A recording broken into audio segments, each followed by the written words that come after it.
지금 법원에서는 조윤선 전 청와대 정무수석 구속 전 피의자 신문이 진행되고 있습니다. 우병우 전 민정수석 구속돼 있죠. 그런데 구속이 적합한 것인지에 대한 구속 적부심을 신청해서 이 구속 적부심사도 오늘 법원에서 열렸습니다. 오늘은 이재용 삼성 부회장의 항소심 재판이 결심 공판하는 날이기도 합니다. 결심 공판은 그동안 해왔던 재판을 마무리하고 이제 검찰이 구형하고 그다음에 선고만 남기게 되는 것입니다. 이 새 소식 자세히 듣겠습니다. 최두희 기자 나오십시오. 네, 대검찰청에 나와 있습니다. 네, 검찰에서 지금 법원과 법조를 다 취재하고 있습니다. 조윤선 전 수석부터 전해 주실까요?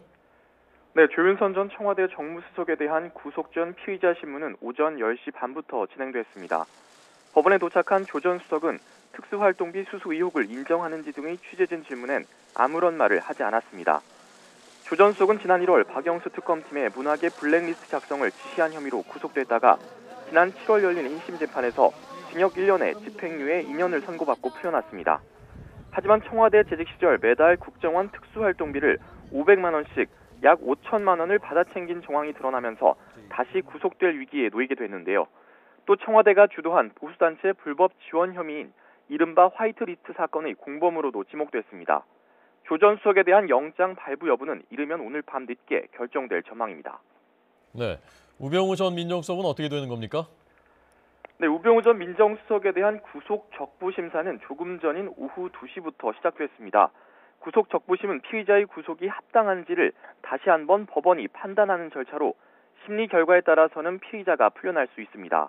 앞서 우 전 수석은 지난 15일 국정원을 동원해 이석수 전 특별감찰관을 불법 사찰한 혐의 등으로 구속영장이 발부되면서 구속 수감됐습니다. 우 전 수석은 자신의 혐의 사실을 놓고 다툼이 있다는 점을 주장하는 반면 검찰은 우 전 수석의 범행이 중대한 점 등을 들어 구속수사의 필요성을 강조하는 것으로 알려졌습니다. 특히 앞서 군사이버사령부 댓글 공작 관여 혐의로 구속됐던 김관진 전 국방부 장관과 임관빈 전 정책실장도 구속 적부심으로 석방된 만큼 이번에도 결과를 쉽게 예단하기는 어려워 보입니다. 우 전 수석의 석방 여부도 마찬가지로 오늘 밤 늦게나 나올 것으로 보입니다. 네. 자, 끝으로 1심에서는 징역 5년형 선고받았던 이재용 삼성 부회장 오늘 2심 결심 공판이라면서요? 네, 그렇습니다. 법원은 오늘 박근혜 전 대통령 등에게 뇌물을 준 혐의 등으로 징역 5년을 선고받은 삼성전자 이재용 부회장에 대한 변론을 마무리하는 결심 공판을 진행하고 있습니다. 오전에는 이재용 부회장 등에 대한 피의자 신문이 진행됐고 잠시 휴정했다가 오후 2시부터 다시 재판이 이어지고 있는데요. 오전에는 박근혜 전 대통령 증인 신문도 예정돼 있었지만 박 전 대통령이 불출석 사의서를 내면서 재판부는 박 전 대통령에 대한 증인 신청을 직권으로 취소했습니다.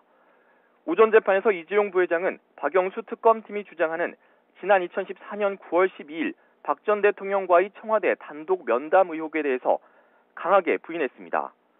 특히 이 부회장은 자신이 기억을 못한다면 적절치 못한 표현일지 모르지만 치매라는 말까지 써가면서 강조했습니다.